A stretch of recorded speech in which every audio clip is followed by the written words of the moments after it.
I don't know. Hello, AACPS staff, and welcome to our short video tutorial on the Newline Q Pro Series interactive display. In this video, we're going to talk a little bit about what is an interactive display.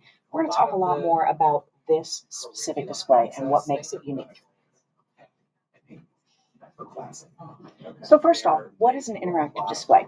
This is really kind of an updated term for what we used to refer to as an interactive whiteboard. So the old-fashioned whiteboards were hanging on the wall. They replaced the pull-down screens, but then you had to have a projector in order to cast the image onto the whiteboard.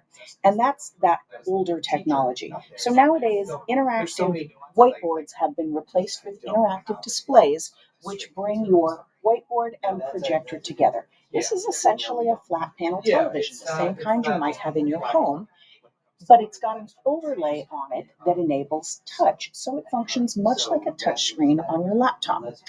You still need a computer in order to put the image of what you want your students to engage with, the activities, the instructional materials, and so on, onto the screen, and the user is at the display. They are acting as the mouse.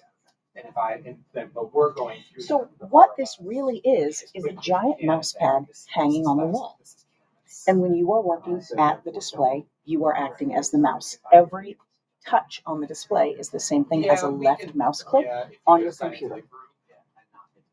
Yeah, that would at least for So what about smart boards? Is this the same thing? Is it different? In AACPS, we've had a relationship with Smart for close to 20 years now, and that means that a lot of the interactive displays that we have in the district are in fact Smart. But Smart's just a brand, just like Newline is a brand. So if you have experience working with a Smart display, you will transition very easily to working with the Newline because the functionality is very, very similar. Let's talk a little bit about what is on this specific piece of hardware. Starting in the bottom left-hand corner, you've got a variety of ports that allow you to plug in another device. Starting over here on the far left-hand side, inside of this bracket would allow you to connect another computer device. If you connect the USB-A right here, that would enable touch so that you can touch the board and actually control that external device. And then the HDMI right here would actually project the video from that external device onto this interactive display.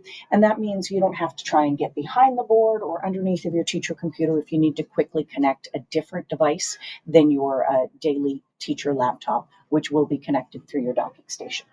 Moving on, we've got two USB 3. Those are great for plugging in some sort of an external storage device. You've got USB-C, which allows you to connect something like a phone or a modern-day tablet.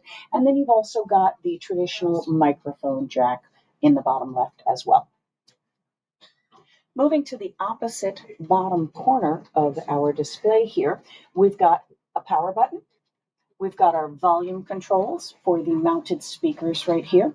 You've got the ability to change the brightness, although you will find that you don't suffer from glare quite as much with an interactive display as you may have done with a traditional smart board with that external projector.